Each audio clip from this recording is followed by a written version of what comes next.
মহাপুৰুষ শ্ৰীমন্ত শংকৰদেৱৰ অনুপম সৃষ্টিসমূহৰ ভিতৰত অন্যতম হৈছে মুখাশিল্প। আৰু এই মুখাশিল্পক সঠিকভাৱে প্ৰচাৰ তথা বিশ্ব দৰবাৰলৈ লৈ যোৱাৰ ক্ষেত্ৰত অসম চৰকাৰেও বৰ্তমান বিভিন্ন পদক্ষেপ গ্ৰহণ কৰিছে। আৰু তেনে এক পদক্ষেপেই হৈছে আছাম স্কিল ডেভেলপমেণ্ট মিছনৰ অধীনত অসম চৰকাৰে কেতবোৰ পদক্ষেপ লৈছে। মুখাশিল্পৰ প্ৰশিক্ষণ দিয়াৰ ব্যৱস্থা কৰিছে উঠি অহা প্ৰজন্মক। মই বৰ্তমান উপস্থিত আছোঁ শিৱসাগৰৰ কুৱামৰা সন্দিকৈ গাঁৱত, আৰু ইয়াতে বৰ্ণকুটীৰত এই আছাম স্কিল ডেভেলপমেণ্ট মিছনৰ উদ্যোগত ইয়াত মুখাশিল্পৰ নিৰ্মাণৰ প্ৰশিক্ষণ প্ৰদান কৰিছে শিল্পী সুজিত বৰুৱাই। ভাস্কৰ্য শিল্পী সুজিত বৰুৱাই এই পদক্ষেপ বৰ্তমান লৈছে। তেওঁৰ দায়িত্বত এইসকল মহিলা তথা কিশোৰী এনেধৰণে বহুতক প্ৰশিক্ষণ দিয়াৰ ব্যৱস্থা কৰিছে। মই প্ৰথমে সুজিত বৰুৱা ওচৰলৈ আহিছোঁ। এইবাৰ কিমানত প্ৰশিক্ষণ দিছে এতিয়ালৈকে? আছাম স্কিল ডেভেলপমেণ্ট মিছনৰ এইটো হৈছে আমাৰ শিৱসাগৰ জিলাৰ এই বেতবাৰীস্থিত এইটো আমাৰ বৰ্ণকুটিৰ এটা কেন্দ্ৰ, প্ৰশিক্ষণ কেন্দ্ৰ। অসমৰ পৰম্পৰাগত যি মুখাশিল্প, এই মহাপুৰুষ শ্ৰীমন্ত শংকৰদেৱৰ সৃষ্ট মুখাশিল্প 1500 শতিকাৰ পৰা আৰম্ভ হৈছে। এই পৰম্পৰাগত মুখাশিল্পক চৰকাৰে কিছুমান আঁচনিৰ যোগেদি আমাৰ ছাত্ৰ ছাত্ৰীসকলক বা বিভিন্ন আগ্ৰহী যুৱক যুৱতীক আমি প্ৰশিক্ষণ প্ৰদান কৰি আহিছোঁ। প্ৰায় আজিলৈকে 450মান মই প্ৰদান কৰিছোঁ।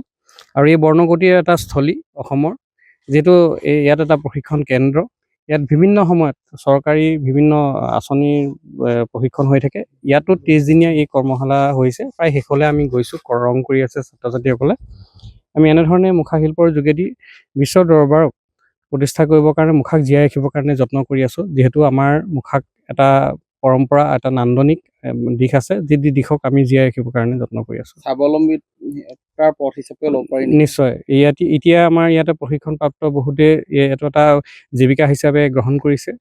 আৰু এইটো শংকৰদেৱৰ যিহেতু মুখাশিল্প হৈছে ভাওনাৰ এটা আহাৰ্য বিষয়, ইয়াক অকল আহাৰ্য হৈ নাথাকি ই এটা পৰম্পৰা ৰক্ষা কৰি ই এটা জীৱিকালৈ এটা ৰূপান্তৰিত কৰিবৰ কাৰণে যত্ন কৰিছোঁ। তাৰে এটা প্ৰচেষ্টা। আৰু বিভিন্ন সময়ত আমি মুখাসমূহ ডাঙৰ মুখাতকৈ সৰু মুখা কিছুমান নিৰ্মাণ কৰিছোঁ, যিবিলাকৰ দ্বাৰা ছাত্ৰ ছাত্ৰীসকলক বা নহয় সংগ্ৰহ বিশেষকৈ এই বৰ্ণকুটিৰ এই যে পৰ্যটনস্থলী, ইয়াত হ'লে বিভিন্ন দিশত অহা মানুহে সংগ্ৰহ কৰে। হয়, মই ইয়াত দেখুৱাইছোঁ। মই জানিব বিচাৰিম আপোনাৰ নামটো? নমস্কাৰ, মোৰ নাম শ্ৰী হেপী বৰা। মই শিৱসাগৰ ষ্টেচন চাৰিআলিৰ পৰা আহিছোঁ। কেনেকুৱা লাগিছে? ভাল লাগিছে। প্ৰথমবাৰৰ বাবে এনেকুৱা এটা প্লেটফৰ্ম পাইছোঁ, আমি শিকিবলৈ পাইছোঁ, ভাল লাগিছে। ইয়াৰ মই দেখুৱাইছোঁ। মই আৰু আন এগৰাকী বাইদেউৰ ওচৰলৈ যাম। কুৱামৰা সত্ৰৰ পৰা আহিছোঁ।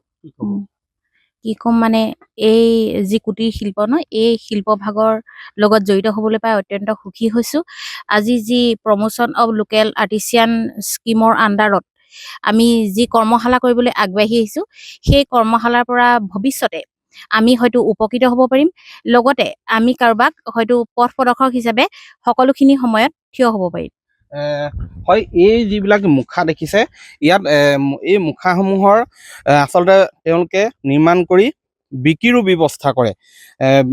বহুতক উপহাৰ হিচাপেও দিবলৈ ব্যৱহাৰ কৰে। এনেধৰণে মুখাশিল্পক ভাওনা হওক বা ৰাস হওক, এইবিলাকত ব্যৱহাৰ কৰাৰ উপৰিও বৰ্তমান মুখা বিভিন্নজনে ক্ৰয় কৰি লৈ যায়, কাৰণ এটা নান্দনিক দৃশ্য ফুটি উঠে এই মুখাসমূহত। আৰু এই মুখাশিল্পক আগুৱাই নিয়াত, মুখাশিল্পক জীয়াই ৰখাৰ ক্ষেত্ৰত অসম চৰকাৰে এনেধৰণৰ যি পদক্ষেপ লৈছে, তাক সকলোৱে শলাগ লৈছে। আপুনি বিচৰা বাতৰি পাব কেৱল নিউজ 18 এপত।